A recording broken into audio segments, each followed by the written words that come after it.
Donc, on va continuer ensemble notre apprentissage de la lecture avec une nouvelle leçon sur les voyelles dans la langue arabe. Dans le cours précédent, on avait vu ensemble les 28 lettres de l'alphabet, comment les prononcer et comment les écrire en fonction que si la lettre elle est isolée ou bien en début, milieu ou fin de mot.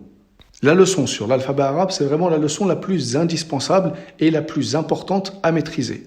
Si elle est comprise, tout le reste est beaucoup plus simple, dont la leçon d'aujourd'hui. Donc la leçon sur les voyelles est très simple. On va l'expliquer de manière concise, puis ensuite on va détailler ces différents chapitres avec des exemples de mise en pratique.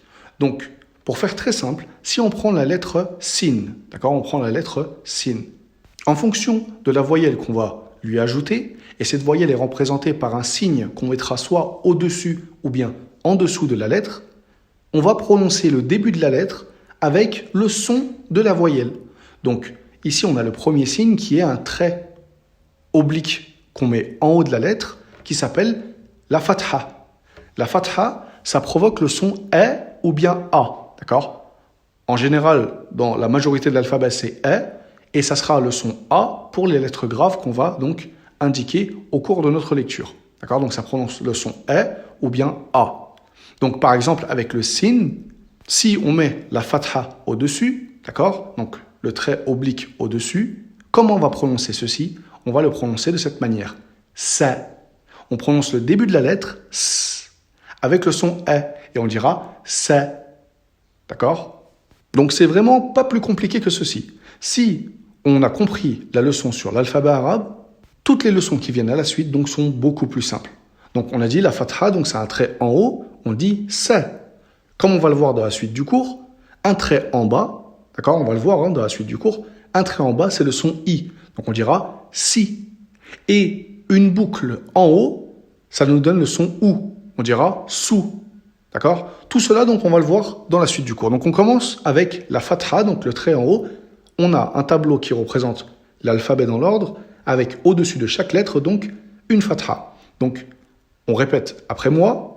A, ba, ta, sa, ja. Ici, pourquoi on dit ja? Car c'est la lettre jim, mais on prononce uniquement le début de la lettre. J. Du coup, avec le son E, ça nous donne ja, ha, kha. Kha, ici, donc, c'est la première lettre grave. Da, za, ra, za, sa, sha, sa. Ici, deuxième lettre grave. Da, troisième lettre grave. Ta, lettre grave également. Va, lettre grave également. A, ra, avant-dernière lettre grave. Fa, qa, dernière lettre grave. Ka, la, ma, na, ha, wa, ya. Donc voilà la lecture de l'alphabet avec le son E ou A, donc avec la fatha. Donc concernant les lettres graves, mettez, si ça peut vous aider, donc sur le support, un petit signe juste en dessous de la lettre grave, d'accord, qui est le kha, le sad, le dod, le ta, le za, donc c'est 4 lettres à la suite. Ensuite, le rain et le qaf, d'accord? Donc ces lettres-là, c'est les lettres graves. Donc, si cela est compris, on va maintenant mettre en pratique cette leçon. Donc, on commence tout en haut à droite avec le E. On va lire chaque ligne de droite à gauche. Et on voit que, en fait, à la fin, c'est un mot composé de 3 lettres. Mais on va lire la première colonne qui est composée d'une seule lettre. Ensuite, la deuxième colonne qui est composée de 2 lettres avec 2 fatha. Et enfin, la dernière colonne avec les 2 lettres précédentes plus une lettre en plus. Donc, un mot à 3 lettres. D'accord? Donc ça, c'est vraiment idéal pour mettre en pratique cette leçon. Donc, on lit ensemble. A, kha, za. Deuxième ligne, ba, basa, basata. Troisième ligne, ta, tara, taraka. Ligne suivante, ja, jama, jama'a. Ensuite, ha, hama, hamala. Ensuite, kha, khata, khatama. Ensuite, da, dakha, dakhala. Donc, on a lu ensemble le tableau à droite de manière complète. On continue avec le tableau de gauche. En haut, za, zaha, zahaba. Ensuite, ra, rafa, rafa'a. Ensuite, za, za'a, za'ama. Ensuite, sa, sa'a, sa'a. Ici, le alif al-maqsoura, c'est pour allonger. D'accord? C'est pour allonger le son de la voyelle précédente. Donc on dira sa'a. Ensuite, sa, sada, sadaqa. A, aba, abasa. Ra, rafa, rafara. Et enfin, na, naza, nazala. Donc, avec ceci, on a vu ensemble la fatha, que ça fait le son E ou A, et on a mis ceci en pratique avec des exercices de mise en application. Si cela est compris, le reste est très simple. On va voir la deuxième voyelle qui est la kasra. La kasra, c'est quoi? C'est un trait en bas. Au lieu qu'il soit au-dessus, il est en dessous. D'accord? En dessous de la lettre. Et qu'est-ce que cela provoque? Donc ça provoque le son I, tout simplement. Donc on va lire ensemble le tableau. I, bi, ti, si, ji, hi, khi, di, zi, ri, zi, si, shi, si, di, ti, zi, i, ri, fi, qi, ki, li, mi, ni, hi, oui, et enfin, yi. Donc ça, c'est pour l'alphabet avec la kasra. De la même manière, afin de mieux retenir, on va mettre en pratique donc avec la lecture de mots à 3 lettres. On va procéder de la même manière, cependant, ici dans ces exemples-là, on va mélanger avec la fatha, la leçon qu'on a vue juste avant, et la kasra, d'accord, afin de bien ancrer les voyelles.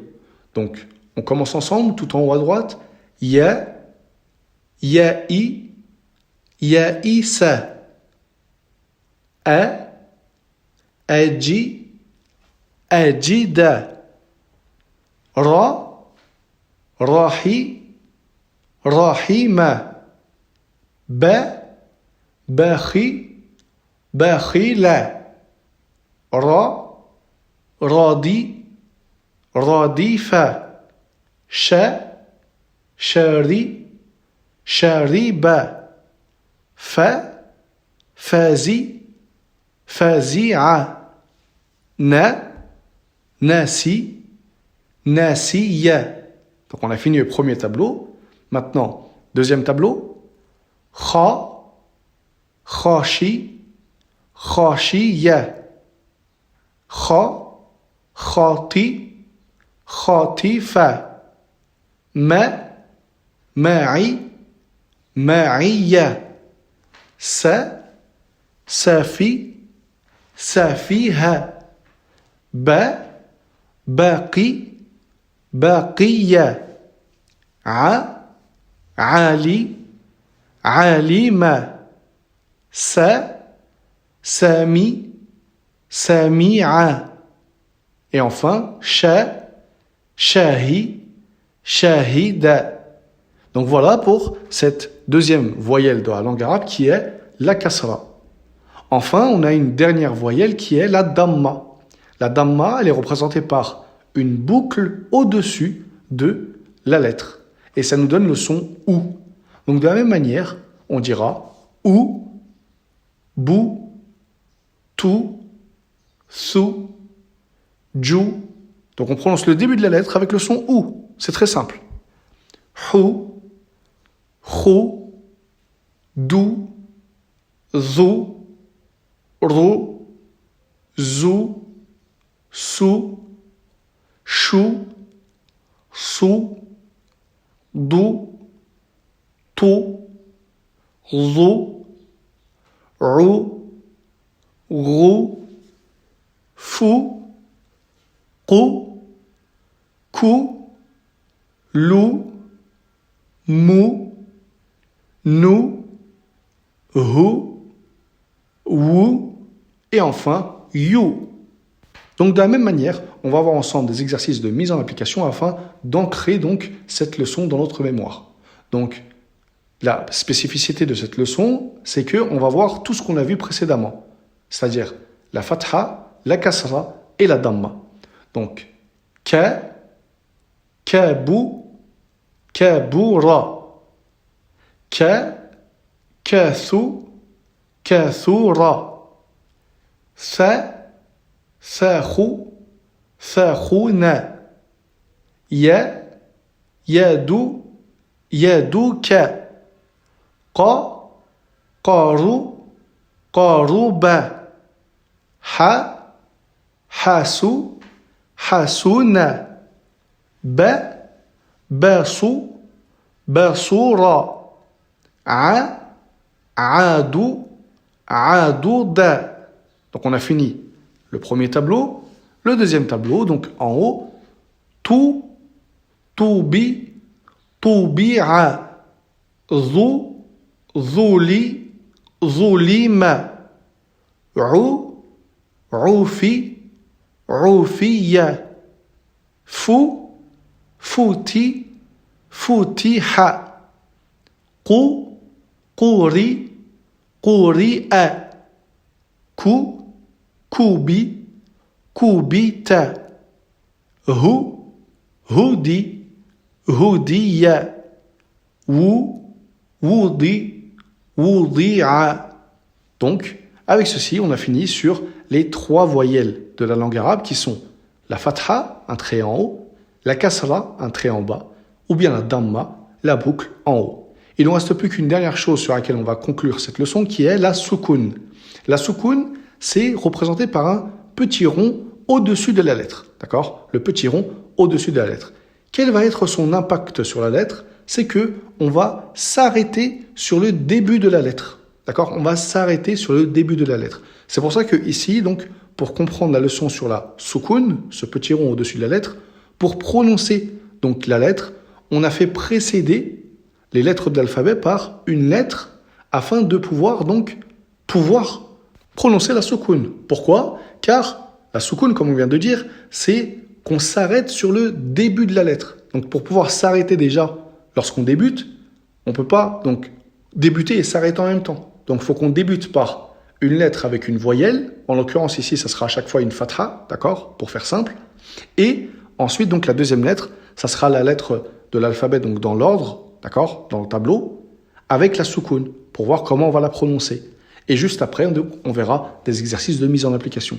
Donc ici, par exemple, pour la première lettre, le alif, lorsqu'il y a une soukoun, ici, il y a une spécificité, c'est qu'on va la prononcer comme si on avait le ok.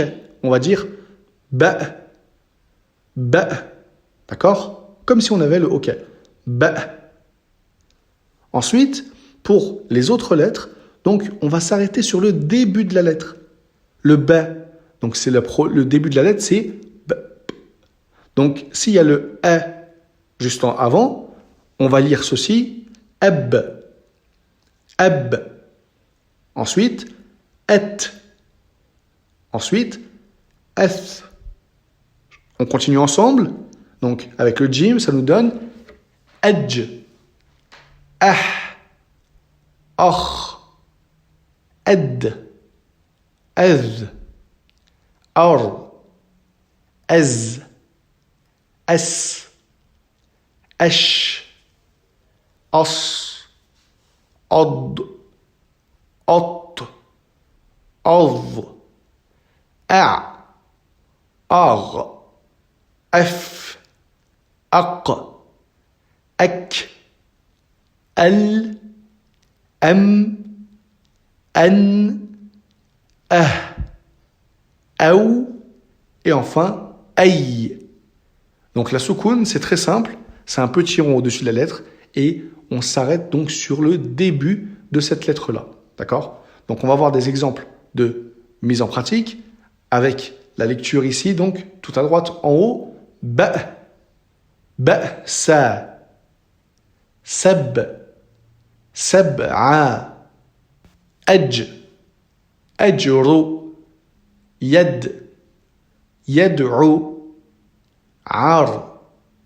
Arsha. Nas. Nasru. Fad. Fadlu. Bat. Batsha. Deuxième tableau.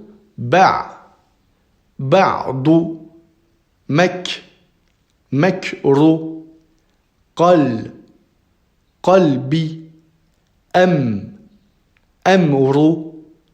Kun. Kunta. Ahlu. Yaw. Yawma. Et enfin, Ray. Raybu. Donc, avec ceci, on a fini ensemble notre leçon sur les voyelles de la langue arabe. Pour récapituler de manière très simple, lorsqu'on a compris les 28 lettres de l'alphabet, comment elles se prononçaient, lorsque au-dessus ou en dessous, on va lui rajouter donc un signe, donc si c'est la fatha, ça sera un trait au-dessus, la kasra, un trait en dessous, la damma, une boucle au-dessus, ou bien la soukoun, un rond au-dessus. Donc on va prononcer la lettre, soit avec la fatha, ça sera avec le son E ou A, avec la kasra, le trait en bas, ça sera avec le son I, avec la damma, la boucle en haut, ça sera avec le son OU, et enfin, si c'est une soukoun, le petit rond au-dessus de la lettre, donc on va s'arrêter sur le début de la lettre, tout simplement. Donc, un conseil pour bien maîtriser ceci, les exemples qu'on a lus, relisez-les plusieurs fois. C'est-à-dire que les différents tableaux de mise en application qu'on a lus ensemble, lisez-les plusieurs fois afin d'habituer votre langue à la lecture et également donc reconnaître plus facilement les lettres lorsqu'elles sont en début, milieu et fin de mot. Donc, ce que vous avez à faire pour le cours suivant, c'est relire les différents tableaux qu'on a lus ensemble. Et moi, je vous dis à très vite, Inch'Allah, dans le prochain cours pour continuer ensemble notre apprentissage de la lecture.